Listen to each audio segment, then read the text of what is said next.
Destiny Rise of Iron and get the Iron Gjallarhorn. From the intriguing and mysterious plot, the soundtrack oozing with 80s bangers, and Winona Ryder's incredible turn as Joyce Byers, there's a lot to love about the new Netflix original series, Stranger Things. For my money, it does an excellent job of referencing cult 80s sci-fi without it becoming completely overbearing. If you liked Stranger Things and are looking for something with a similar flavor, here's a few of its key influences. These are all well worth checking out if you haven't seen or read them already. But if you haven't seen the show, then don't worry, spoilers are going to be kept to an absolute minimum because you seriously need to delve into that mystery as fresh as possible.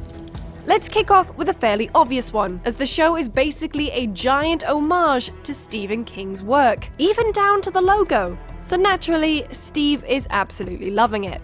King excels in telling stories about the ordinary meeting the extraordinary, usually involving small-town locals coming up against improbable and surreal situations, not unlike the citizens of Hawkins, Indiana, who get embroiled in a missing child case, come up against psychic powers, a sinister government agency, and some kind of world-ending evil. But with so many King books to read, which of his novels have influenced Stranger Things the most? Well, the misfit bullied kids who seem to be targeted by a powerful otherworldly enemy is taken right out of it.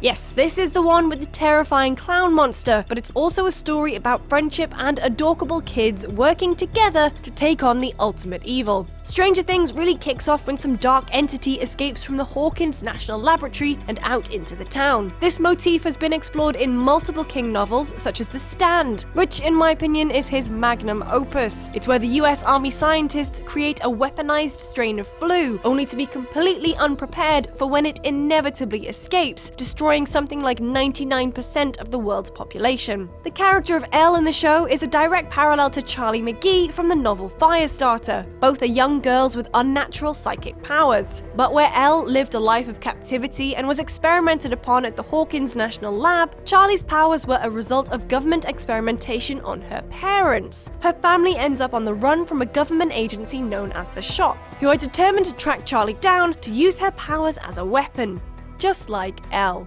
You could also compare Elle to Carrie White from King's first novel, Carrie, which also follows a young girl as she struggles to come to terms with her new psychic powers. All the Stephen King books I just talked about have film adaptations of varying degrees of quality. I'd maybe give Firestarter and the 2013 Carrie remake a miss, but there are other movies that have really inspired Stranger Things. There's a lot of Spielberg in there, like E.T. the Extraterrestrial, following kids who befriend a strange and mysterious alien while trying to keep it hidden from grown-ups and, of course, the government, who just want to run experiments on it. Whereas in the show, it's Mike and his friends trying to keep Elle safe. There's also Close Encounters of the Third Kind. An average guy has a close encounter, but no one believes him. Very similar to how no one believes all the weird stuff that Joyce and Hopper discover and think that they've gone a little bit crazy instead. And if you like the motif of nerdy kids banding together to solve crimes and uncover mysteries and go on adventures together, there is of course The Goonies and Stand By Me. The Goonies features loads of typical 80s character stereotypes: the gang of misfit kids, the outcast older brother, the sensible salt of the earth best friend, all of who we can see in some form or another in Stranger Things. In Stand By Me, which is also an adaptation of a Stephen King novella, boy, do the Stranger Things guys love Stephen King. There's a strong friendship group made up of 4 boys who go on one last adventure together to try and find the body of a missing boy. They tell each other stories and jokes and have a special handshake, and are basically the strong friendship group who go through ups and downs together, just like Mike, Lucas, Dustin, and of course Will do. And of course, there's cult TV shows that have a huge influence on Stranger Things, like The Twilight Zone and the short-lived Outer Limits, who are both filled with lingering dread, suspense, and psychological horror. We are controlling transmission. If we wish to make it louder, we will bring up the volume. If we wish to make it softer, we will tune it to a whisper. All of which Stranger Things has in spades. Twin Peaks is another. There's plenty of parallels to draw. Special Agent Dale Cooper investigates the murder of homecoming queen Laura Palmer in a small, insular town. Similarly, Chief Hopper gets dragged into a series of mysteries in a small, insular town that all begin with young Will Byers going missing.